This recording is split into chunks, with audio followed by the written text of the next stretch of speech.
Yang perjalanan bumi dinamakan Isra, yang perjalanan langit dinamakan Mi'raj.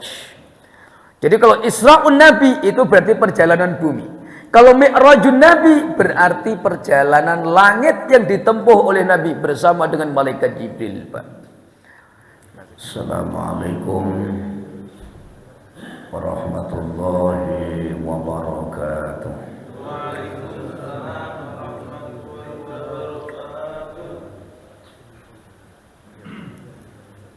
Innal hamdalillah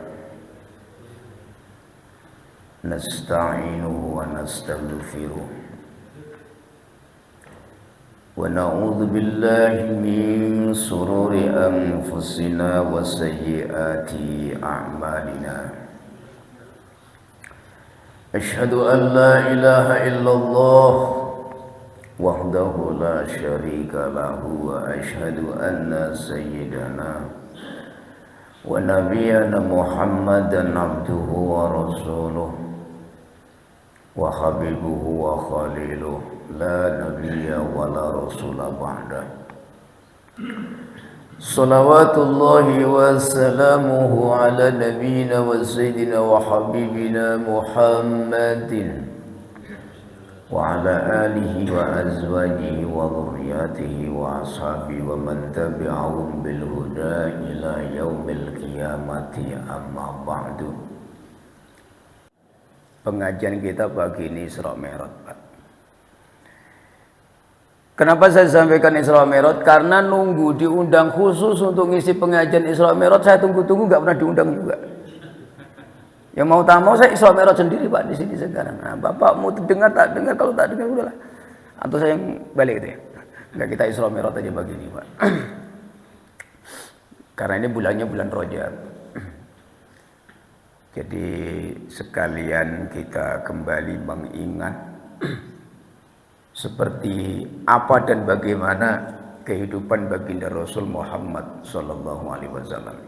Kalau sejarah saya tak pakai kitab pun insya Allah 2 jam 3 jam pun kuat, Pak, saya. Tergantung nanti ada enggak terang bulan, martabak telur. Kalau ada lancar, Pak, itu 3 jam. Baik Bapak Ibu yang mulia, bicara Isra Mi'raj.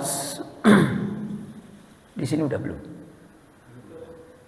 Oh, berarti nanti enggak jadi Isra Mi'raj lah orang sudah saya sampaikan di sini.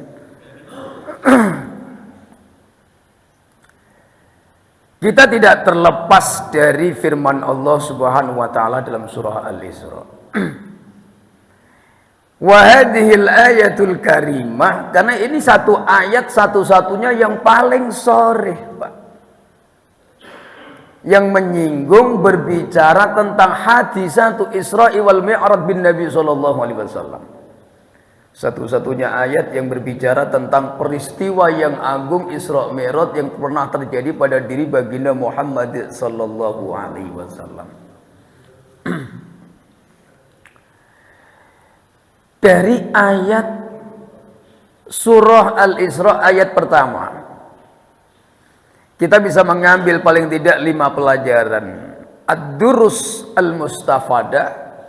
Ada 5 pembelajaran yang bisa kita ambil dari ayat ini yang ada alaqah korelasinya dengan peristiwa yang besar ini.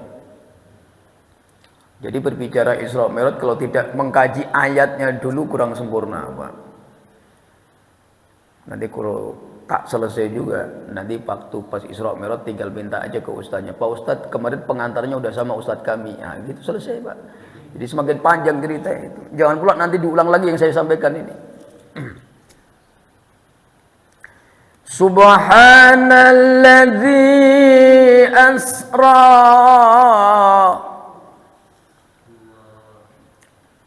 Kok diem ya, Pak? Padahal saya sudah berusaha pakai lagu dulu tadi.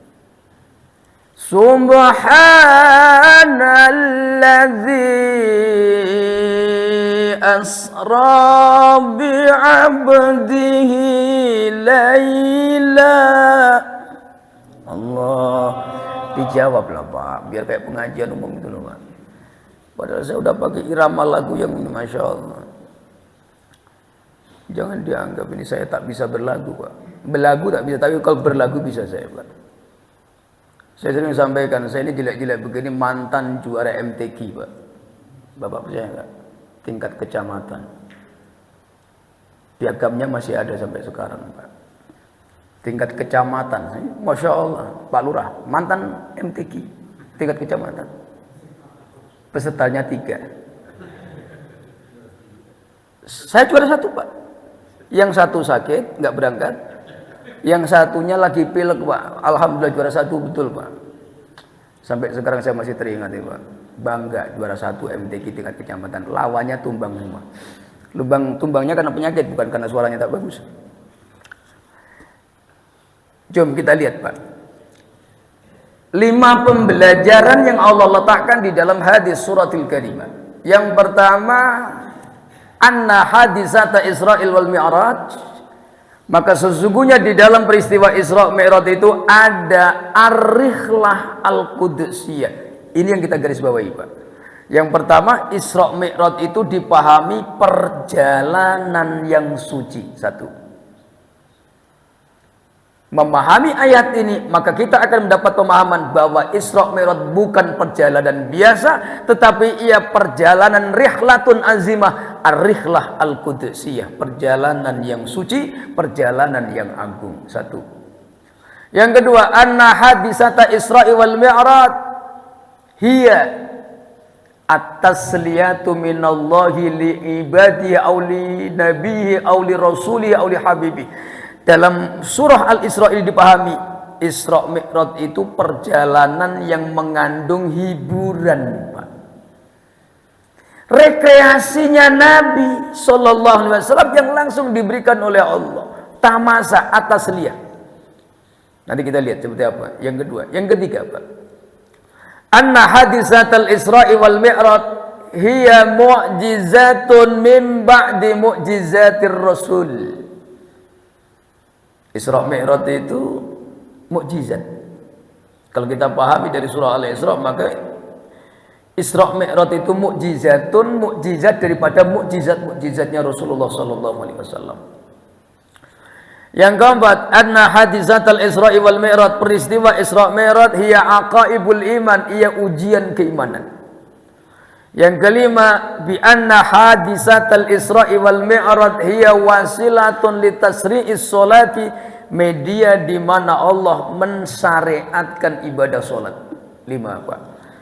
Dari surah Al-Isra yang sering disampaikan kalau waktu pengajian Isra Mi'raj itu ada 5, dan saya yakin yang 5 ini jarang disampaikan. Di YouTube pun tak ada kayaknya, kecuali nanti ini diupload di YouTube baru ada. Ini serius ini, Pak.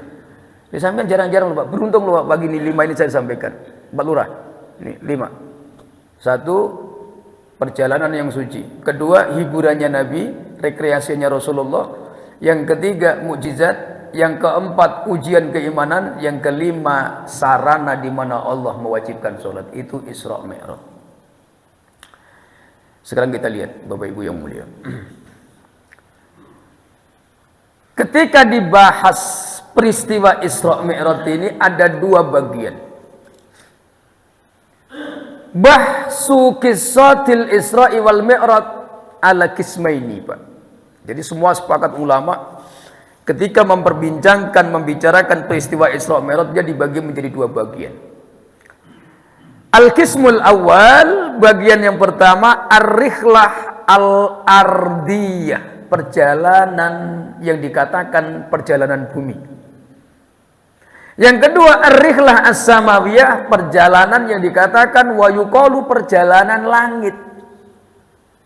Yang perjalanan bumi dinamakan Isra, yang perjalanan langit dinamakan Mi'raj. Jadi kalau Isra'un Nabi itu berarti perjalanan bumi. Kalau Mi'rajun Nabi berarti perjalanan langit yang ditempuh oleh Nabi bersama dengan malaikat Jibril, Pak. Nah, sekarang kita lihat bukti bahwa Isra' Mi'raj itu perjalanan suci, ar-rihlah al-qudsiyah. Dalilnya mana? Mafhumul ayatil karimah atau mafhumu hadil ayatil karimah. Pemahaman yang didapatkan oleh para ulama ketika menjelaskan, ketika mentafsirkan surah Al-Isra ayat pertama. Allah ibtada Allahu fi kalami au fi ayati bi kalimati subhana bi kalimati tasbih. Dalam kitab tafsir As-Sa'rawi juga disebutkan, Al-Imam As-Sa'rawi min kubari ulama'il Azhar Mesir, beliau mengatakan Allah memulai firman-Nya dengan kalimat subhana. Subhana. Mahwa subhana. Apa kalimat subhana? Mahya. Maka waqala al-mufassiruna wal mu'arrikh. Jadi ulama-ulama kita mengatakan subhana itu pertama kalimat tasbih, kalimat pensucian. Kalimat tanzih, kalimat takdis, kalimat ta'ajjub. Ada 4 makna yang didapatkan ulama dalam kalimat subhana, maha suci, Pak. Pertama kalimat tasbih, subhanalladzi asra, itu kalimat tasbih. Sama ianya dengan subhanallah rabbiyal azim, subhanallah rabbiyal a'la, subhanallah wa bihamdi. Itu kalimat tasbih, kalimat pensucian. At-tanzih, kalimat pembersihan. Tanzihullahi an jami'un nuqsani an jami'i sifatil makhlukat. Allah mensucikan zatnya sendiri dari sifat bentuk sifatnya makhluknya dan dari semua bentuk sifat kekurangan.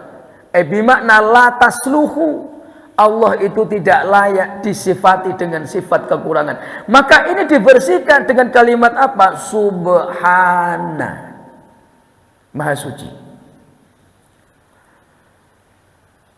Diawali dengan kalimat pensucian. Maka perjalanan ini menuju kepada Allahu Al-Quddus. Rihlahnya Al-Qudsiyah, Allah Al-Quddus. Nanti jatuh rihlahnya adanya Isra wal Mi'raj. Ini Nabi akan menghadap Allah. Dan Allah maha suci, Pak. Setiap perjalanan yang menuju kepada Allah, maka perjalanan ini adalah perjalanan yang suci. Kenapa? Allah maha suci. Nabi yang dijalankan, kana an-nabiyyu huwa atharun nasi ruhan wa qalban. Sepakat ulama, Nabi adalah manusia yang paling suci. Rohnya paling suci, hatinya paling suci, jiwanya paling suci, bahkan badannya juga paling suci. Irqan wa jasadan. Jadi Isra Mi'raj itu perjalanan suci.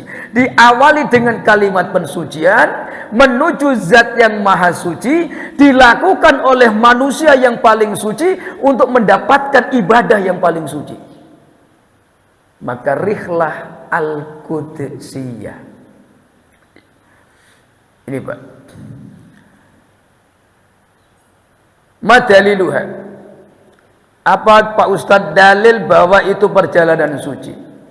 Kita lihat ibtidaul Isra-nya, Pak. Watafaqal ulama minal mu'arrikhina, ulama ahli sejarah itu sepakat bahwa awal dimulainya Isra Mi'raj, dikatakan peristiwa Isra itu mulai mundu hadisati saqi sadrir Rasul, dimulai daripada mana? Dibelahnya dada Nabi oleh malaikat Jibril. Wa qala Nabi sallallahu alaihi wasallam, Nabi pernah bersabda ketika mengisahkan tentang peristiwa Isra Mi'raj, dan ini an Anas bin Malik radhiyallahu an, hadis dari Sayyidina Anas bin Malik, ketika bertanya mengenai hal seputar terjadinya peristiwa Isra Mi'raj. Kenapa Anas bertanya? Anas bin Malik itu masih kecil, Ansor yang notabene tidak pernah melihat seperti apa peristiwa terjadinya Isra Mi'raj.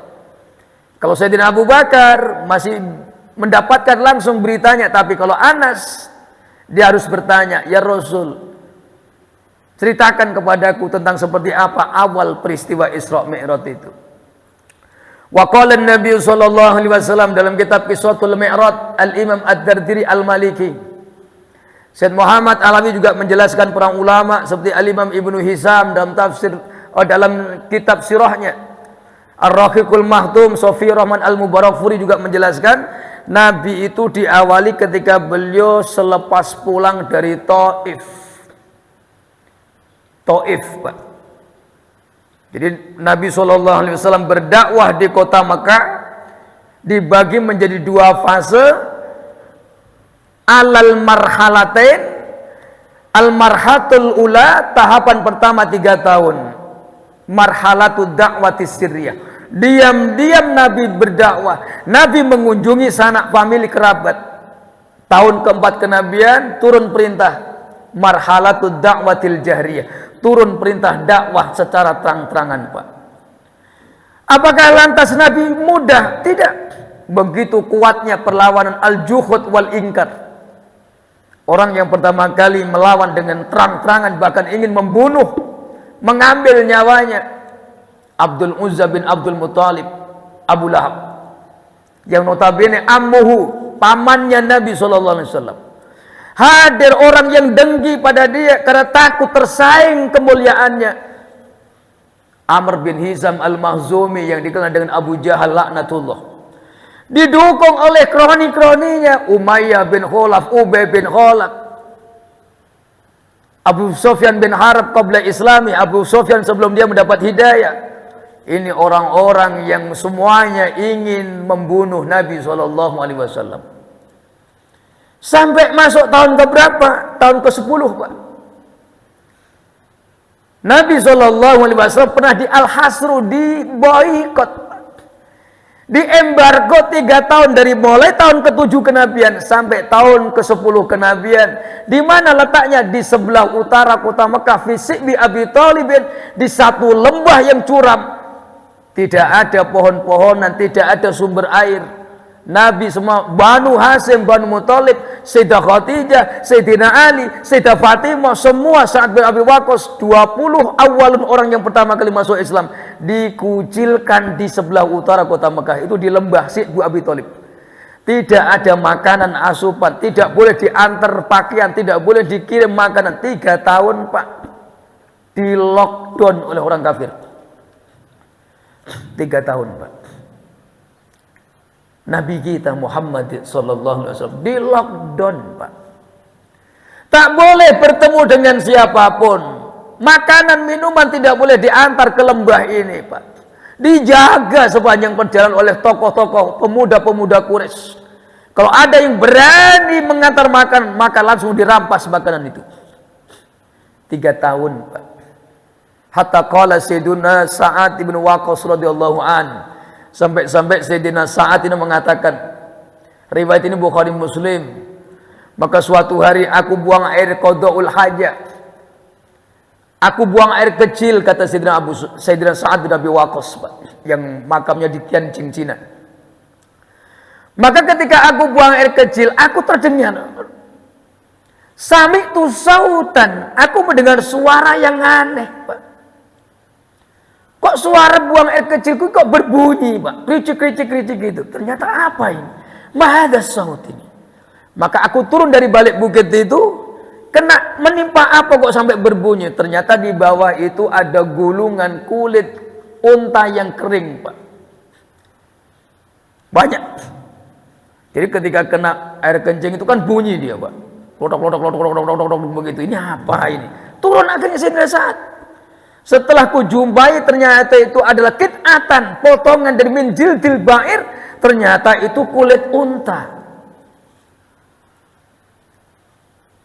Maka aku ambil kulit unta itu, aku bawa balik, aku cuci dia, aku rebus dia, aku jemur lagi dia, aku rebus lagi dia. Baru setelah itu aku masak. Dengan kulit itu kami sekian orang 7 hari kami makan dengan kulit unta yang kami temukan itu, Pak. Setelah itu habis, tidak ada. Hanya ada rumput hanzol, rumput yang ketika dimakan perut kita ini kembung, Pak. 3 tahun itu yang terjadi kepada kami. Anak-anak banyak yang menangis, yang wafat. Ibu-ibunya kering air susu mereka. Setiap penghujung malam kami selalu tidak bisa tidur.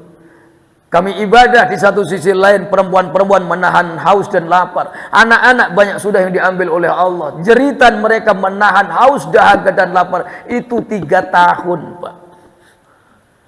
Maka ditanya Sayyidina Sa'ad, apakah Nabi tidak menggunakan mukjizat? Tidak. Nabi dalam urusan ujian seperti ini tidak pernah meminta mukjizat, Pak. Padahal kalau Nabi berdoa, maka mana wasalwa lebih dahsyat dibanding mukjizatnya Nabi Musa alaihissalam.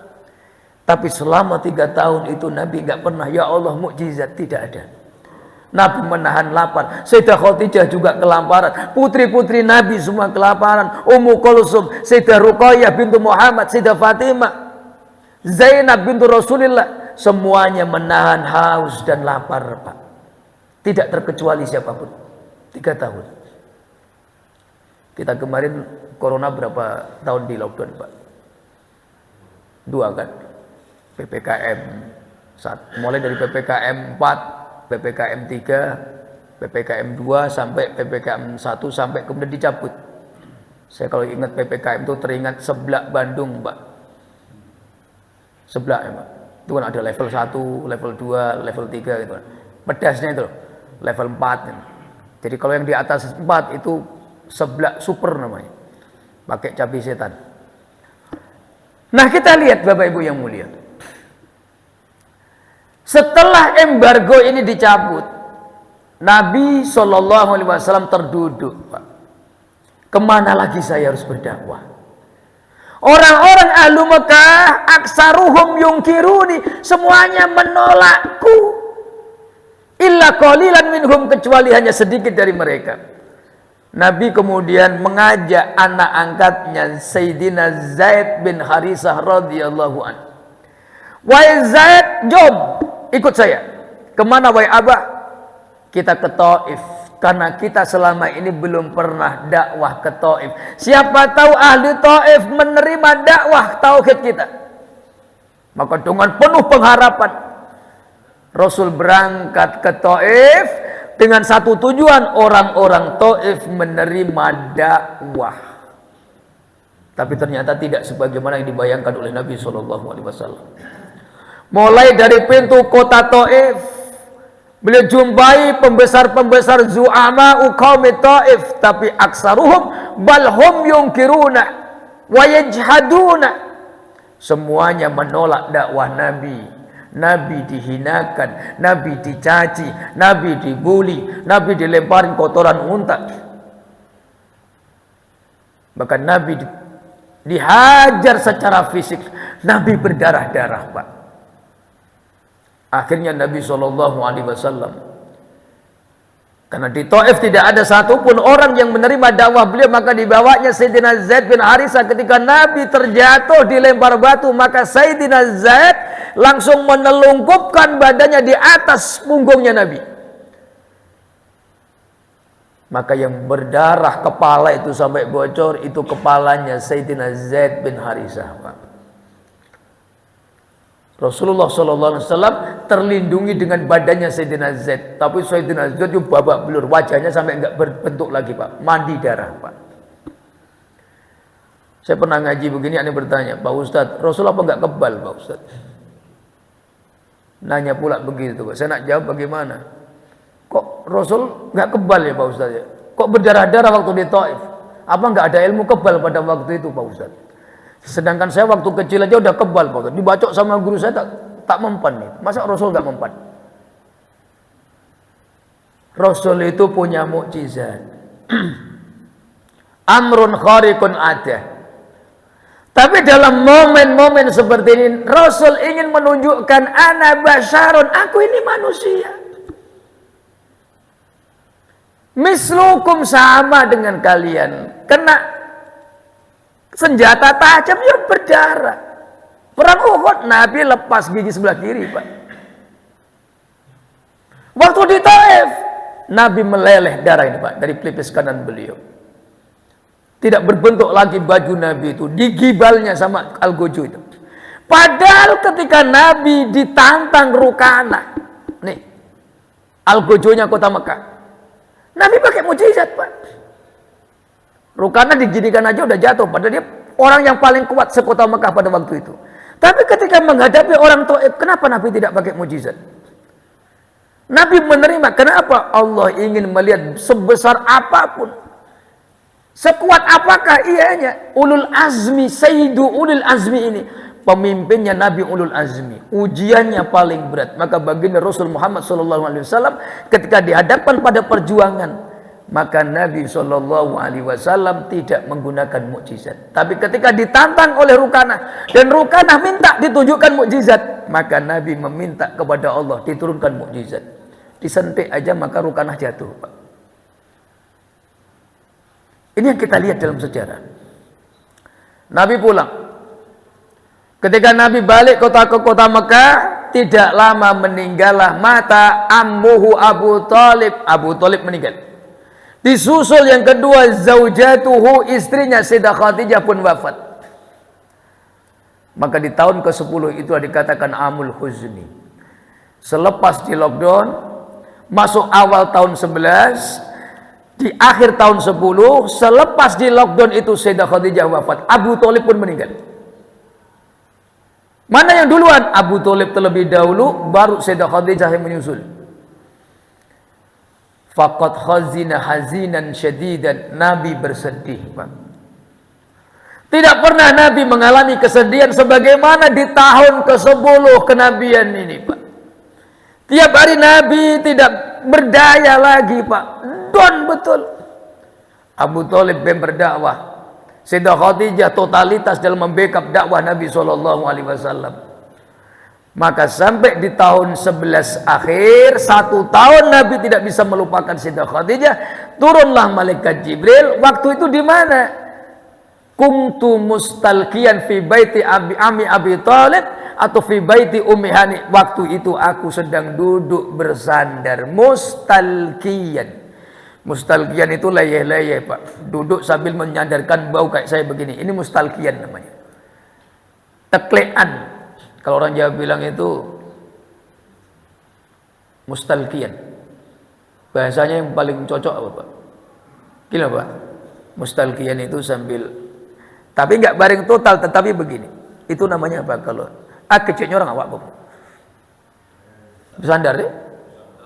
Begitulah kira-kira, Pak. Atani atin, datanglah kepadaku seorang laki-laki, kata Nabi. Riwayat Muslim, riwayat Bukhari, ja'ani Jibril wa ma'ahu malakun akhar. Datang kepadaku seorang laki-laki yang tak lain ia malaikat Jibril, Pak. Dan bersama ia ada seorang malaikat, wa ma'ahu malakun akhar. Maka dipegang, fa'akhadha Jibril biyadi, tanganku dipegang oleh malaikat Jibril. Kemudian malaikat Jibril mengangkat aku. Kemudian aku diletakkan di mana ala hatimin, di atas satu lembaran kain yang dibentang oleh malaikat Jibril, Pak. Ala hatimin. Maka dibedahlah. Summa suqa sadri. Dadaku dibedah olehnya. Dikeluarkan isi hatiku. Summa ghassalahu Jibril. Malaikat Jibril mencucinya. Hati Nabi itu dicuci, Pak. Dikeluarkan, Pak. Diletakkan fi batshin, di satu nampan yang terbuat suniat minad dhahab, yang dia terbuat dari emas. Dicuci dengan apa? Bizamzama, dengan air zam-zam. Summa mala'ah, kemudian hati Nabi dipenuhi dengan al-iman, al-yakin, wal hikmah. 3 perkara, iman, yakin, dan hikmah. Dimasukkan oleh malaikat Jibril, baru kemudian ditutup lagi, diusap lagi, langsung sembuh, Pak. Total, seperti sebagaimana nggak pernah diapa-apain oleh malaikat Jibril, Pak. Nah, pembedahan ini saku sodri, apakah majazi atau hakiki? Ulama berselisih, tapi ulama jumhur mu'arrikh mengatakan pembedahan yang dilakukan malaikat Jibril itu pembedahan hakiki. Rasul dibedah, memang real dibedah, Pak.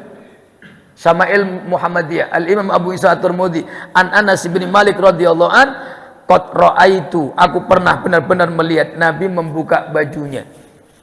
Dan aku melihat ada belahan sayatan dari atas ke bawah. Bukan al-irid melintang, tetapi dari atas pusar ini melintang ke atas sampai di bawah ini. Tulang di sini, Pak. Di bawah apa namanya ini? Kalau orang Jawa bilang di bawahnya leher di sini. Itu dibelah, Pak, ke bawah, dan itu masih bekas sayatannya masih ada. Dilihat dari kisah ini, berarti Nabi memang benar-benar dibedah, Pak.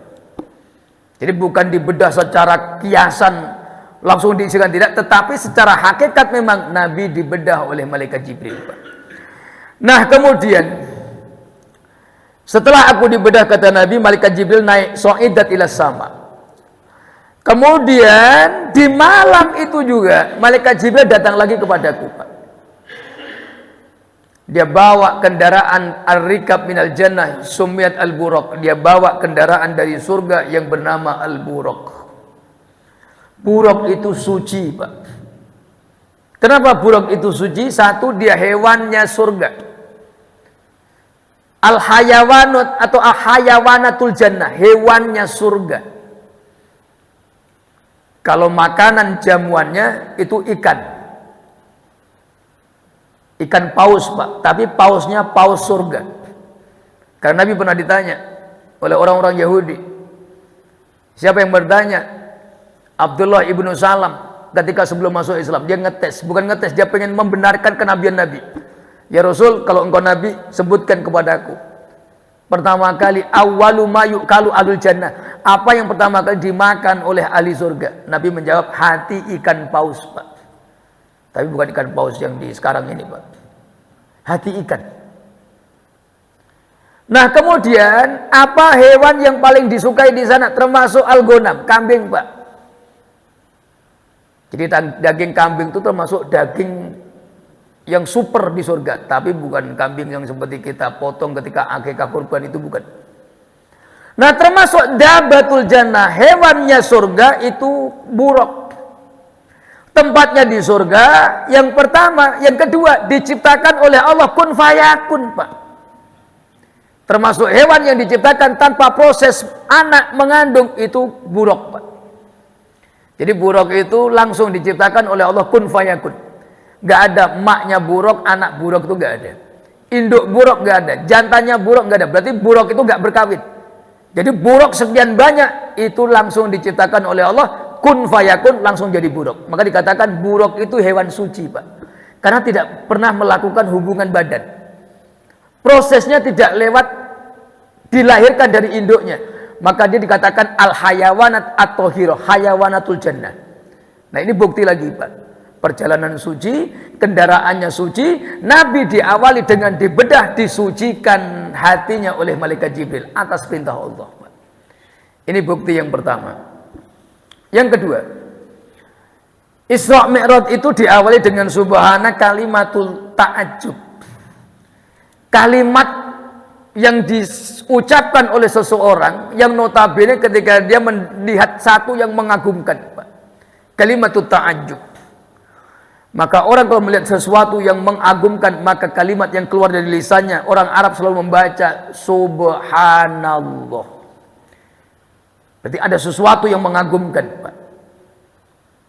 Coba kalau nggak percaya, Pak, ganti kalimat untuk kekaguman ini, kita ganti dengan kalimat yang lain. Nanti pasti marah, Pak. Bapak punya istri, pulang dari perawatan dari salon, Pak. Pedikur, medikur, rambut direbonding. Sampai rumah, bapak dipanggil, bang, masuklah sini. Ada apa pula ini? Kau tengoklah aku, bang. Terus sampai baca, sampai ucapan, inna lillahi wa inna ilaihi raji'un. Nengok istri begitu, Pak. Marah nggak kira-kira? Saya tanya, istri marah nggak, Pak? Yang seyogyanya, subhanallah. Ih, lawas sangat. Ih, istri langsung marem. Oh, cantik. Subhanallah. Indah di rambut kok. Subhanallah, tapi coba innalillahi wa inna ilaihi raji'un. Musibah apa ini? Marah istri, Pak. Maka setiap sesuatu yang mengagungkan, korelasinya subhanallah, maha suci Allah. An jami'in nuqsan, an jami'il qadar, an jami'ir rodail, Allah itu tidak layak disifati sifat kekurangan, Pak. Ini yang pertama. Maka Isra Mi'raj itu ar-rihlah al-qudsiyah, perjalanan suci menuju zat yang maha suci, dilakukan oleh manusia yang paling suci dengan kendaraan-kendaraan yang suci untuk mengemban amanat yang suci, Pak. Satu. Yang kedua, Pak,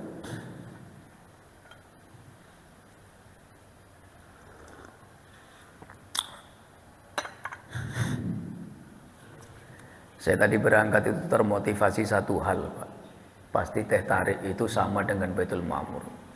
Tapi belum datang juga. Di order apa tuh? Oh OTW. Oh OTW yo sampai di sini ya ambu udah selesai ngajinya Pak. Satu. Sekarang yang kedua Bapak Ibu yang mulia. Dari surah Al-Isra ayat pertama berkaitan dengan Isra Mi'raj, maka dikatakan Isra Mi'raj itu atasliyatu minallahi linabi. Atasliyah itu hiburan, Pak. Atasliyah itu rekreasi, Pak. Jadi Nabi itu rekreasi loh, Pak. Bahasa Arab atasliyah semua ulama sepakat dalam semua kamus maka terjemahnya itu rekreasi, Pak. Tasliyatullahi linabi. Allah sedang menghibur nabinya. Jadi nabi itu juga perlu hiburan, Pak. Ketika nabi gundah, nabi galau, nabi down, Allah tahu nabi ini perlu hiburan. Jadi nyari hiburan itu sunatullah dan itu sunnah nabi. Bapak kok galau, Pak? Nyari hiburan itu termasuk sunnah. Pikiran lagi kacau, nyari hiburan itu sunnah. Nabi ditinggal wafat istri beliau, ditinggal meninggal oleh Abu Thalib. Wakana Nabi dalam kondisi ala hayati hazin syadid. Hazinahnya luar biasa, Pak. Sadidil khuzni. Maka Allah tahu dan maha tahu akan itu. Maka nabinya diperjalankan dalam rangka apa? Supaya Nabi terhibur, Pak. Itu namanya atasliyah. Sepakat ulama. Ibnul Ishaq mengatakan tasliyatullahi linabi. Isra Mi'raj itu hiburan, Pak. Ini bapak-bapak yang masih galau, cari hiburan, Pak, hari Minggu ini, Pak. Boleh, Pak. Tapi kita tengok hiburannya Nabi itu minal masjid ilal masjid. Makanya ayatnya jelas. Minal masjidil harami ilal masjidil aqsa. Maknanya apa? Kalau kita lagi galau, lagi kalot, pikiran lagi tidak karu-karuan, maka solusinya masjid, Pak. Selesai di masjid, Pak. Ya asal galau, duduk dia di tepi pantai dari pagi sampai sore, kembung, Pak, kena angin. Masjid, Pak. Ini bukti tuntunan Rasulullah menyelesaikan permasalahan rasa kesusahan, maka masjid tempatnya minal masjidil harami ilal masjidil aqsa. Hiburan, Pak, perjalanan. Artinya, Pak, kita ini kadang-kadang butuh jalan, rihlah. Makanya sekarang ada program rihlah jamaah masjid A begitu. Rihlah ke pantai bersama majelis taklim B begitu. Itu rihlah. Jadi rihlah itu sunnah Nabi, Pak. Jalan-jalan. Walking gitu, Pak. Halan-halan, Pak. Udah pernah dibuat ini, Pak? Kapan? Ajaklah saya ke jembatan 6 gitu loh, Pak. Masa 2 bas begitu. Rihlah. Nanti ibadah sunnah gitu. Ini sunnah, Pak. Jalan-jalan. Yang penting ngajak saya. Itu double lagi keutamaannya. Buat kajian di sana tepi pantai. Masya Allah, Pak. Nah, bukti bahwa Nabi dihibur oleh Allah. Rihlah ini bukan hanya dari masjid ke masjid, tetapi juga fi mawadi'ah, di tempat-tempat yang bersejarah. Jadi mengunjungi tempat-tempat bersejarah itu boleh, bahkan dianjurkan, Pak. Mustahabban. Mustahabbatan, dianjurkan. Nabi diingatkan oleh Allah, diperlihatkan oleh Allah, dibawa oleh Allah melalui malaikat Jibril untuk melihat tempat-tempat bersejarah. Ini bukti mengunjungi situs sejarah Muslim itu boleh. Buktinya mana, Pak Ustaz? Kita lihat. Lama rakiban Nabi sallallahu alaihi wasallam al-buraka ma Jibril. Ketika malaikat Jibril sudah mempersilakan Rasul untuk naik ke atas burak, maka Nabi naik di atas burak, Nabi di belakang, malaikat Jibril di depan. Berarti Nabi bonceng, Pak. Maka fa'amara Jibril, malaikat Jibril perintahkan, "Wahai burak, idhab, ayo berangkat, jom." Langsung terbanglah burak ini, dan dalam riwayat Imam Azuri mengatakan burak ini jalannya nggak lempeng, Pak. Zigzag dia, begini. Ibarat mobil sopir oto, sopir Medan ini, Pak. Begini. Kalau kita udah muntah, Pak. Oleng begini. Malaikat Jibril bingung ini. Macam mana kau ini Buruk? Kau ini bawa kekasihnya Allah. Yang betul kau jalan ini. Apa kata Buruk? Ya Jibril, aku bergetar ya Jibril. Di atas punggungku ada manusia sebaik-baik manusia. Kekasihnya Allah Rabbku ya Jibril. Aku bergetar. Tidak lurus ini Jibril. Famasaha Jibril Ra'sal Buraki, maka malaikat Jibril mengusap kepalanya Buruk 3 kali, salah samarat, baru malaikat Buruknya tenang, baru jalannya lurus, Pak. Sempat oleng loh, Pak. Buruk loh itu. Saking haibahnya Nabi, saking agungnya Nabi, Buruk aja bergetar, Pak. Kita ini yang masalah kadang, Pak. Disebut nama Nabi pun kadang tidak tersentuh. Jauh-jauh dan bayar 35 juta pun udah sampai di Madinah itu ziarah di makam Rasul, tak menangis juga. Tak ada getaran spiritual sedikit pun. Buruk yang notabene hewan surga bergetar, Pak. Saking dahsyatnya, haibahnya, keagungannya baginda Rasul Muhammad sallallahu alaihi wasallam, Pak. Maka malaikat Jibril mengarahkan Buruk tidak langsung ke Palestina, Masjidil Aqsa. Masjid Al-Aqsa itu masjid yang paling jauh, Al-Quswah paling ujung. Dikatakan Aqsa itu paling ujung, paling jauh. Al-Quswah paling ujung pokoknya. Nabi tidak langsung ke Palestina, tetapi dibawa belok dulu ke arah barat utara. Barat sebelah utara itu bahasa ini apa, Pak?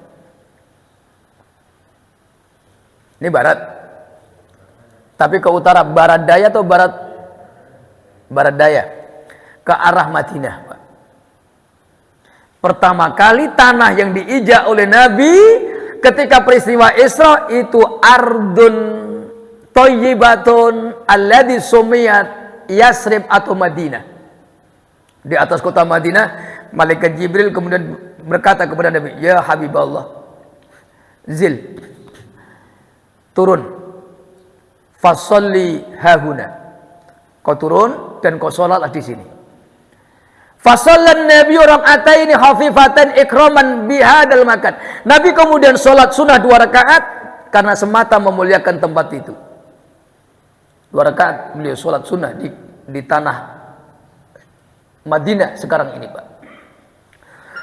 Maka kemudian naiklah lagi mereka berdua orang yang mulia ini. Satu Rasul, satunya malaikat Jibril. Maka ketika berjalan malaikat Jibril nanya, "Ya Habiballah, atadri aina tusalli?" "La adri ya Jibril." "Apakah kau tahu di mana engkau salat tadi?" "Saya tak tahu." "Ketahuilah Muhammad, sallaita, engkau salat fi ardin thayyibatin, fi ardin, di satu tanah yang bagus, tanah yang mubarakah, diberkahi, dan tanah itulah nanti engkau akan hijrah ke sana." Satu. Tanah yang dipijak oleh Nabi ketika peristiwa Isra itu bumi Madinah, Pak. Kedua, apakah Nabi lantas menuju Palestina? Tidak.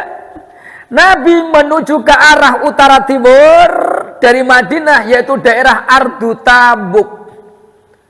Satu tanah yang pernah dijadikan oleh Nabi untuk melakukan perang Tabuk, Pak. Perang Tabuk itu perang terakhir sebelum Nabi wafat. Perang yang paling sulit dilakukan oleh Nabi karena paceklik. Habis-habisan sahabat, itu perang Tabuk. Akhirul ghazwati qabla wafatir Rasul, Pak. Wa amma ardu Tabuk, tanah Tabuk ini dulu ribuan tahun itu kampungnya orang Madian, Pak. Nabinya siapa? Nabi Syuaib.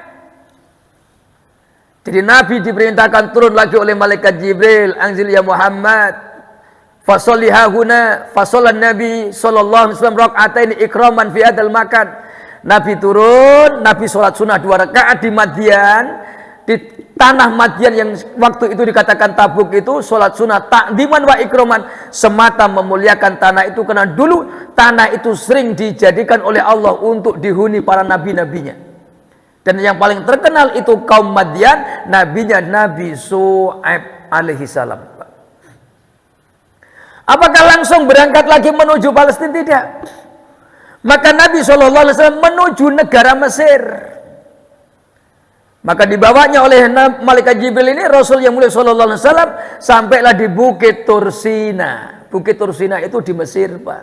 Karena Nabi Musa itu diutus di tanah Mesir. Fir'aun itu Mesir. Bukit Tursinanya ya di Mesir. Zilya Muhammad turun, fasolihahuna qosolalah di sini, fasolan Nabi sallallahu alaihi wasallam rakaatain ikraman fi hadzal makan. Nabi turun lagi dan sholat di Bukit Tursina semata karena memuliakan tempat itu adalah di mana dulu Nabi Musa pernah berdialog dengan Allah. Kalimullah.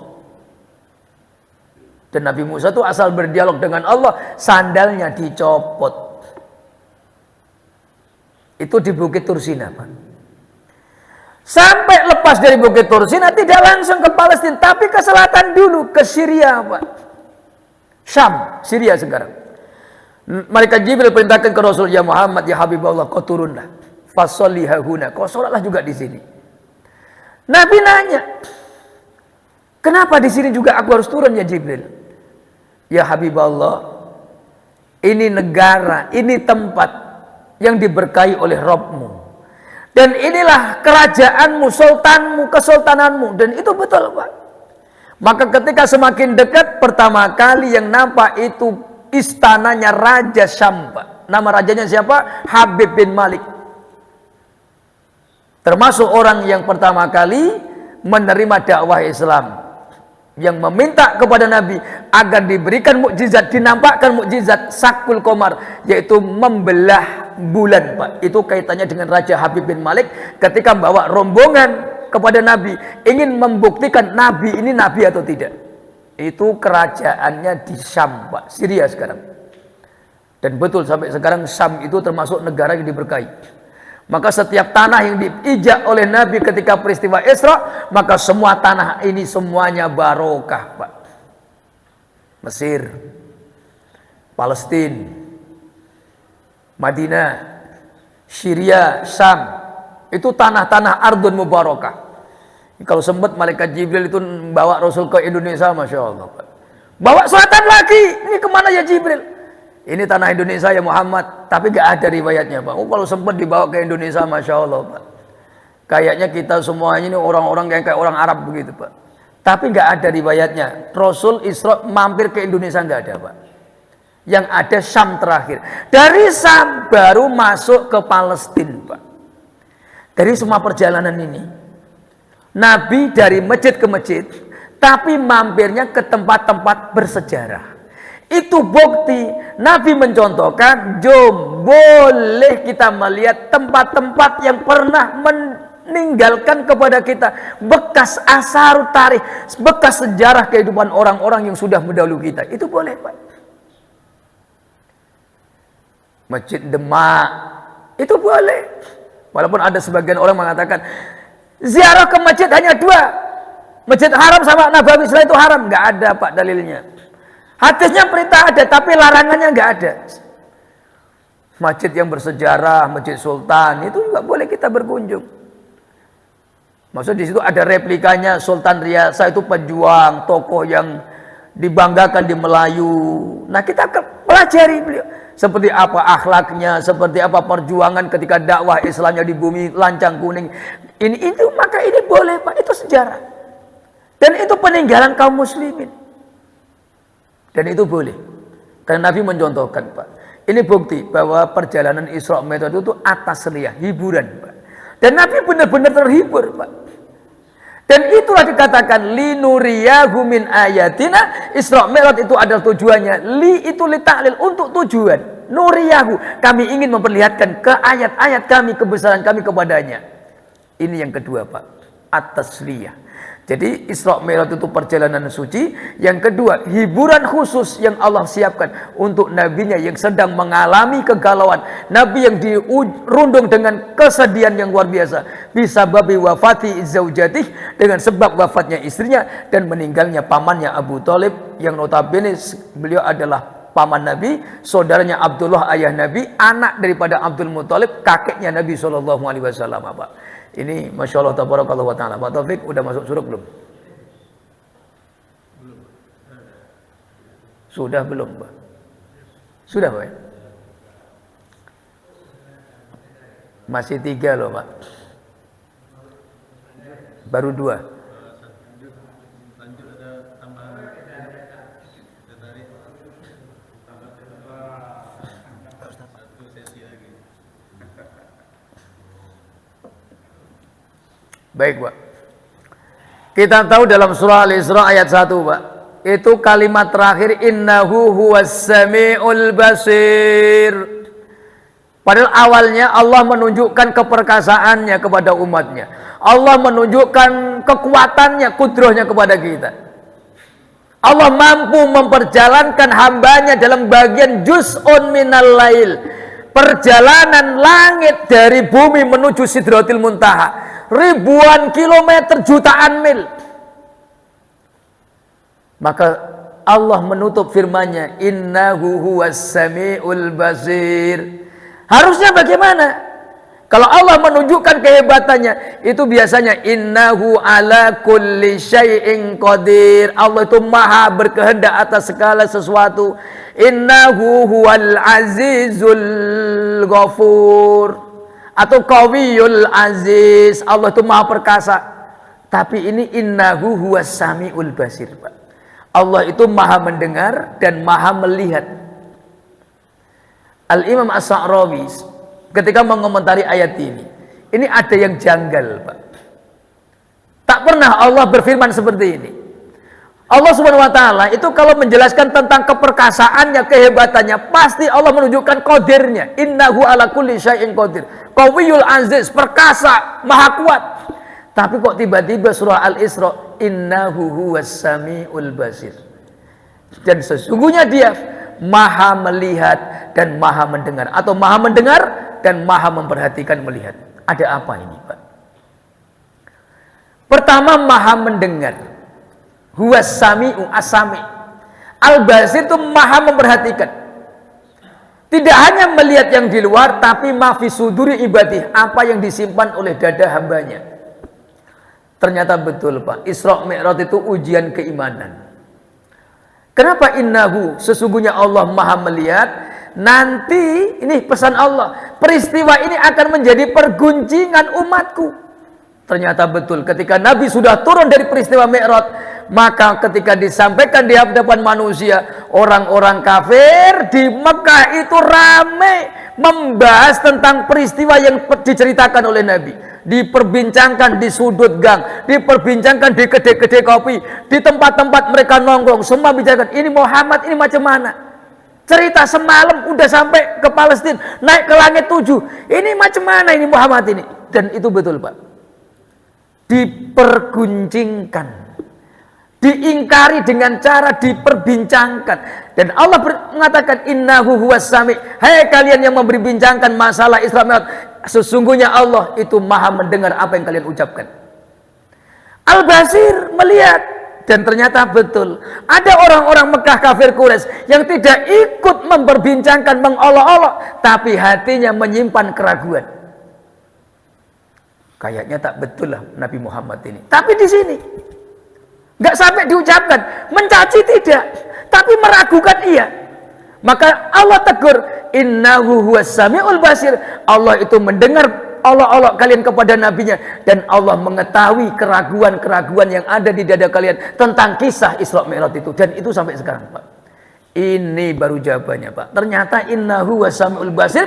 Allah itu sudah memberikan tahu nanti peristiwa ini akan menjadi perdebatan umatnya. Diperbincangkan sebagai bahan olok-olokan. Ada yang tidak mengolok-olok, tapi hatinya meragukan. Dan dua-duanya diketahui oleh Allah. Yang menghina, Allah mendengar ucapan mereka. Yang menyimpan perasaan keraguan, asyukuk, Allah maha melihat. Ini, Pak, ternyata. Dan ini jarang disampaikan. Kunci kenapa Isra Mi'raj itu ujian keimanan, Allah sudah memberikan kabar. Fa'akhbarallahu lana. Allah berikan kabar itu dengan ayatnya, innahu huwas sami'ul basir. Allah maha mendengar, Allah maha melihat. Kenapa? Karena Isra Mi'raj kisahnya akan menjadi perdebatan umatnya, menjadi perguncingan umatnya, menjadi bahan olok-olok orang kafir kepada nabinya. Ada yang terang-terangan menghina, ada yang tidak terang-terangan tapi hatinya meragukan, tidak mengimani, bahkan mengingkari peristiwa Isra Mi'raj. Dan itu banyak. Terakhir ini, Pak. Kenapa saya katakan peristiwa Isra Mi'raj itu kaitannya dengan kesucian. Dan ternyata orang-orang yang bisa menerima peristiwa ini pun orang-orang yang suci, Pak. Orang-orang yang memiliki dzul qalbin shafin, orang-orang yang memiliki hati yang bening, hati yang suci. Contohnya Abi Bakar bin Abi Quhafa radhiyallahu anhu. Seperti Abu Bakar bin Abi Quhafa. Awaluman, orang yang shaddaqa, yang membenarkan tentang nubuah, berita yang dibawa oleh Nabi, penjelasan tentang Isra Mi'raj. Lau qalahu Muhammad, kalau itu yang mengucapkan Rasulullah, maka aku mempercayainya. La amantu bi, aku pasti mempercayainya. Abu Bakar, Pak. Pertanyaannya, kenapa Abu Bakar tidak bertanya terlebih dahulu, langsung beriman? Li annahu, karena sesungguhnya Abu Bakar ini orang yang suci. Sebelum masuk Islam dia tak pernah nyembah berhala. Sebelum masuk Islam dia tidak pernah berzina. Waktu masa jahiliyahnya tidak pernah minum minuman keras. Itu Abu Bakar. Maka ketika turun perintah masuk Islam, dia orang pertama kali masuk Islam di luar Ahlul Bait. Ketika Isra Mi'raj diceritakan oleh Nabi, orang yang pertama kali percaya itu Abu Bakar. Maka dikatakan as-siddiq, orang yang benar dan membenarkan. Kenapa bisa seperti itu? Karena Abu Bakar suci, Pak. Zahiran wa batinan. Ruhaninya suci, secara dohir juga orang yang suka sesuci. Kenapa? Karena Abu Bakar ini satu, layak budul asnam. Dia tak pernah nyembah berhala dalam hidupnya, Pak. Kalau yang lain masih ada. Sayyidina Ali tidak pernah nyembah berhala. Kalau Sayyidina Umar masih sempat, Pak. Sayyidina Umar masih sempat minum minuman keras. Tapi kalau Sayyidina Abu Bakar satu kali pun tidak pernah. Makanya beliau begitu mudah meyakini kenabian Rasulullah, begitu mudah mempercayai peristiwa Isra Mi'raj. Kenapa? Abu Bakar orang yang suci. Artinya peristiwa yang suci, untuk menjemput ibadah yang suci, menuju Tuhan yang Maha Suci, dilakukan oleh manusia yang paling suci. Perjalanannya perjalanan suci, dipercayai oleh orang-orang yang suci. Artinya, jom, kalau kita ingin melihat keagungan Rasulullah, sucikan hati kita. Kalau kita ingin melihat keagungan Allah yang diletakkan dalam diri Nabi, jom, sucikan rohani kita. Nanti Allah akan buka hijab itu, Pak. Akan diperlihatkan oleh Allah keindahannya Rasulullah, haibahnya Rasulullah. Kita bisa menangis ketika menyebut Rasulullah, mengalir air mata ketika menyebut sholawat kepada Rasulullah. Itu kapan? Ketika sudah sucinya hati dan jiwa kita. Ini tujuan, manfaat. Kenapa ada peristiwa Isra Mi'raj? Ini menurut satu versi yang kami ambil dari literatur kitab-kitab sirah dan kitab tasawuf yang kami kaji. Demikian, wallahu a'lam bishawab. Sebagaimana kesepakatan nanti tambah satu poin, ya, masih 2 poin. Nah, yang 2 poin nanti kalau acara Isra Mi'raj sampaikan saja ke ustadznya. Pak Ustadz, tinggal 2 poin, mohon dilanjutkan. Yang 3 poin sudah dibuka sama Pak Ustadz kami kemarin di hari Ahad pagi. Begitu Pak Taufik.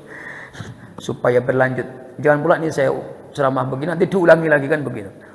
Jadi Bapak Ibu yang mulia, Isra Mi'raj itu mukjizat, Isra Mi'raj itu perjalanan suci, Isra Mi'raj ujian keimanan, Isra Mi'raj itu adalah hiburan dari Allah untuk nabinya, dan Isra Mi'raj adalah sarana yang paling agung untuk mendapatkan perintah ibadah yang paling agung, agar kita juga menjadi hamba-hamba yang agung dengan mengamalkan ibadah yang paling agung, menyembah zat Tuhan yang Maha Agung. Jadi demikian, wallahu a'lam bishawab. Saya tidak buka tanya jawab karena ini pengajian Isra Mi'raj. Walaupun saya nggak diundang untuk misi Isra Mi'raj, tapi saya buat Isra Mi'raj sendiri, Pak. Jadi Pak Lurah, demikian Pak Lurah. Jadi mohon dimaklumi. Ini apalah Pak Ustadz masa buat Isra Mi'raj sendiri. Habis nunggu Pak Taufik telepon, Pak Ustadz bisa tak Isra Mi'raj di Raudhatul Jannah? Sampai sekarang pun belum pernah telepon, Pak. Selalu akad kedua Pak Ustadz, jangan lupa, insya Allah. Isra Mi'raj Pak Ustadz, tak pernah loh, Pak. Kapan? Kapan? Catat, Pak. Ya kalau nggak tahun ini, tahun depannya kan boleh juga, Pak. Biar saya ancang-ancang gitu loh, Pak. Enggak, ini hanya bercanda aja, Pak. Tapi kalau diagendakan juga tak masalah juga gitu loh. Jadi masa bapak-bapak terus ibu-ibu nggak pernah ketemu nih. Jadi saya sempat bosan juga nih sama bapak-bapak. Jadi sekali-kali sama ibu-ibu juga begitu loh. Jadi saya biar ada kesempatan tuh nyeramai ibu-ibunya juga begitu. Jadi demikian, hadanallahu wa iyyakum. Mohon maaf bila ada salah kata, tutur yang tidak teratur.